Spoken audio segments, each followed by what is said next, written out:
While Russia's and Ukraine's losses mount like an avalanche, the Russian economy is being hammered by Western sanctions.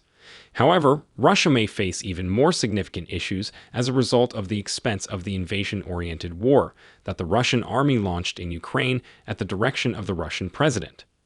Vladimir Putin may be more than just the hefty losses and penalties that might spell the demise of Russia.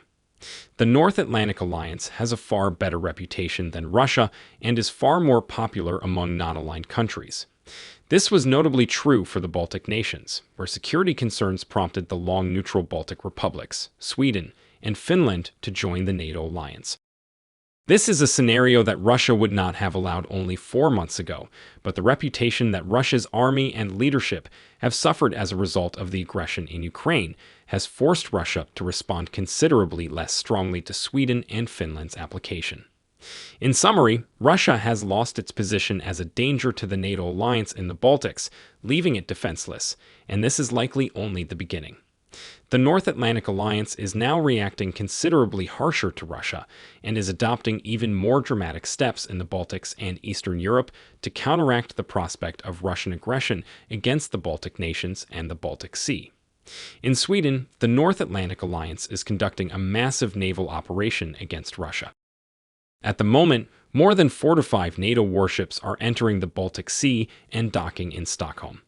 Baltops 22, which will be held across the Baltic Sea in a region close to Russian territorial waters, will provide a unique training opportunity that will strengthen the combined response capability, which is critical to maintain freedom of navigation and security in the Baltic Sea region, while also serving as a major intimidation against Russia. Baltops 22 would involve more than 4 to 5 ships, 7 to 5 aircraft, and nearly 7,000 people, according to a NATO release. Sweden and Finland, in addition to the fleet of 14 NATO nations, are taking part in the drill. The big drill is taking place at a key juncture in Russia's history. Amphibious operations, artillery anti-submarine and air defense exercises, mine-clearing operations, explosive ordnance disposal, unmanned underwater vehicles, and medical response will all be part of the exercise. The 6th Fleet of the United States Navy will lead this year's exercise, which will be conducted by naval strike and support troops.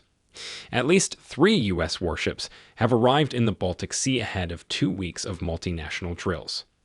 The multi-decked amphibious warship is the guided missile destroyer USS Gravely, the amphibious USS Kearsarge, and the command ship USS Mount Whitney are all actively operating in the Baltic Sea. Before sailing, the U.S. cruisers Gunston Hall and Gravely stopped in Helsinki, Finland. The Gravely undertook major operations in the Baltic Sea, including a series of maneuvers with friends and partners, as well as the navies of Finland and Sweden. According to a statement from the 6th Fleet, what was remarkable here was the Russian Navy's Baltic fleet's lack of reaction. Of course, Russia was dealing with plans to seize the city by crossing the Siversky Dviniets River in Ukraine at the time, and was withdrawing large landing craft from the Black Sea against the Backrichter TB-2 armed drone and Harpoon missile threat. But John F. Kirby, the Pentagon's press secretary, stated that NATO will launch the 51st iteration of the annual Baltic Operations Exercise, which will be held in the Baltic Sea from June 5th to June 17th this year. Meanwhile, the first ships to the Baltic Sea are anticipated to arrive between 12 and 14 o'clock on June 2nd. However, as previously said, the 6th Fleet of the United States Navy, which is leading the drill, has already arrived. The remaining ships are scheduled to arrive at 6 o'clock on June 3rd. On Friday, June 3, 4 to 5 warships, as well as additional people and planes, are expected to arrive in Sweden in the afternoon, local time. Belgium, Bulgaria, Denmark, Estonia, France, Germany, Latvia, Lithuania, the Netherlands, Norway, Poland, Turkey, the United Kingdom, and the United States will all join NATO.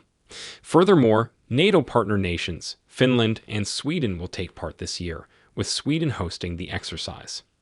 In light of the Swedish Navy's 500th anniversary, Kirby expressed gratitude for Sweden's capacity to lead and host this year. It's a fantastic workout. There is so much to do, and I know they are excited about it. This year's edition also includes a coordinated inscript, a secular ministry response, and religious services led by 5 participating national pastors. Baltap's 2021 scenario includes narratives and continues to include space in collaboration with the NATO Space Center. Baltaps was an annual exercise that demonstrated NATO's commitment to regional peace and security by deploying a team of multinational soldiers capable of responding rapidly in a crisis. However, this year's practice has a lot more unique significance in place. Last week, the United States Navy's 6th Fleet Amphibious Cruiser, Kearsarge, and members of the 22nd Marine Expeditionary Division performed maneuvers near the Russian border, the island of Saaremaa, the city of Pärnu on Estonia's west coast, and the village of Võru. According to a U.S. naval statement on the Estonian-led exercise since Russia's invasion of Ukraine, the exercise scenario would consist of an amphibious landing, followed by the execution of a vertical assault raid alongside a multi-day force exercise force. In late February, the United States Navy made and frequented trips to Europe. Swedish policymakers particularly requested more U.S. involvement in the Baltics. This was seen as a decision endorsed by naval and Marine Corps authorities. I look forward to the potential of Sweden and Finland joining NATO and foresee a day when we will truly boost our naval activities in the Baltic Sea. Navy Secretary Carlos Del Toro told the House Appropriations Defense Subcommittee in early May. Priscilla Joanna, the Deputy Secretary General of the U.S.-led military alliance, claimed in early May that NATO has no constraints on sending soldiers to Eastern Europe in response to Russian aggression. He, who is also a former Romanian president, met with parliamentarians from alliance members in Vilnius, Lithuania, Russia, and agreed on the 1997 Founding Act to seek to avoid the buildup of armed forces in agreed-upon regions of Europe, particularly Eastern and Central Europe. On the other hand, Gina stated that Russia chose to break the pact by invading Ukraine and had not engaged in frequent conversation with the alliance when making decisions. They agreed to refrain from attacking their neighbors there, which they do, and to confer with NATO on a regular basis, which they do not. He emphasized that there are no longer any limits on us taking a hard position on the eastern flank and ensuring that Article 5 and our partners secure every square inch of NATO territory.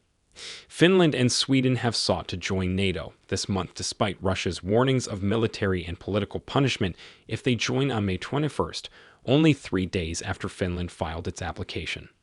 In order for Finland and Sweden to join NATO, Russia froze natural gas deliveries to the Nordic nations with whom it shares an 800-mile border. NATO must also be ratified by the parliaments of the 30-member nations. However, Turkey has said that it would not accept these two nations' NATO membership at this time. On May 25, officials from Sweden and Finland met in Turkey to strike an arrangement that would allow Ankara to ratify the two Nordic nations. Simultaneously, NATO defense ministers will gather in Madrid in mid-June to examine NATO's presence in the European Baltic states, as well as Finland and Sweden's policies. Both Scandinavian nations will be present at the summit in Madrid to commemorate Spain's 40th anniversary. Furthermore, Estonia, Latvia, and Lithuania are pressing NATO to send more soldiers to the region and construct significant headquarters in each of the three nations. Sweden and Finland, which are neutral countries, have filed applications, and other Baltic countries have taken punitive actions against Russia. This could mean that Russia will soon lose its dominance in the Baltic Sea and its power in Eastern Europe.